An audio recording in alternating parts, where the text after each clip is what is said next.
Hello everyone, আজকে আমি তোমাদের সাথে একটা দই চিকেনের রেসিপি শেয়ার করছি। চলো স্টার্ট করি রেসিপিটা। আমি এখানে চিকেনটা দেখো ম্যারিনেট করে রেখে দিয়েছি। ম্যারিনেশনে আমি টক দই দিয়েছি, জিরে গুঁড়ো দিয়েছি, ধনে গুঁড়ো, শুকনো লঙ্কার গুঁড়ো, একটু গোলমরিচের গুঁড়ো দিয়ে এটা ম্যারিনেট করে 20 মিনিট মতো রেখে দিয়েছি। আমি একটা পেস্ট তৈরি করে নিয়েছি পেঁয়াজ, টমেটো, রসুন, কাঁচা লঙ্কা দিয়ে।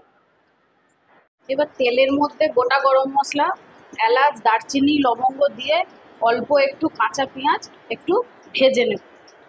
এখানে আলু দিয়ে দই চিকেনের রেসিপিটা করছি, তো সেই জন্য আমি আলুগুলো একটু লাল লাল করে ভেজে নিয়েছি। এরপর দেখো, আমি পেঁয়াজটা ভেজে নেওয়ার পর আমি ওই পেঁয়াজ, রসুন, টমেটোর যে পেস্টটা তৈরি করেছিলাম সেইটা আমি এখানে দিয়ে দিলাম। এবার আর একটু আদা বাটা দিয়েছি। এবার এটা একটু ভালো করে কষে নেব, তারপর দিয়ে দেবো গুঁড়ো মশলা। আমি পেস্টটা ভালো করে একটু কষে নেওয়ার পর আমি সমস্ত গুঁড়ো মশলা দিয়েছি, হলুদ গুঁড়ো, লঙ্কা গুঁড়ো, একটু জিরে গুঁড়ো, ধনে গুঁড়ো দিয়ে এটা ভালো করে একটু কষে নেব। তারপর ম্যারিনেট করা মাংসটা এখানে অ্যাড করে দেবো। ওই ভাজা আলুগুলো আর ম্যারিনেট করা চিকেনটা আমি এখানে অ্যাড করে দিয়েছি। এবার মশলাটা আর চিকেনটা পুরো ভালোভাবে অনেকক্ষণ ধরে একটু কষিয়ে নিতে হবে।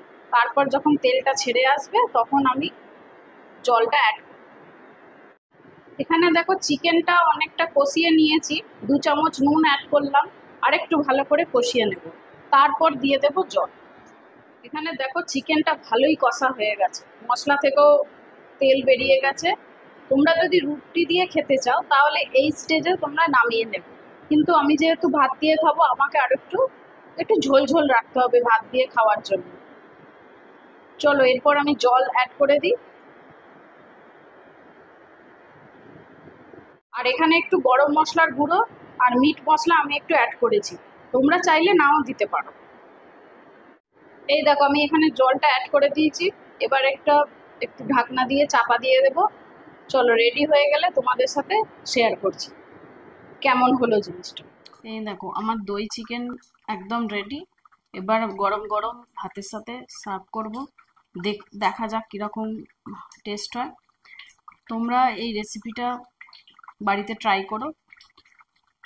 যে যে করবে আমাকে একটু প্লিজ কমেন্ট করে জানিও। চলো আজকের মতো গুড নাইট, টাটা।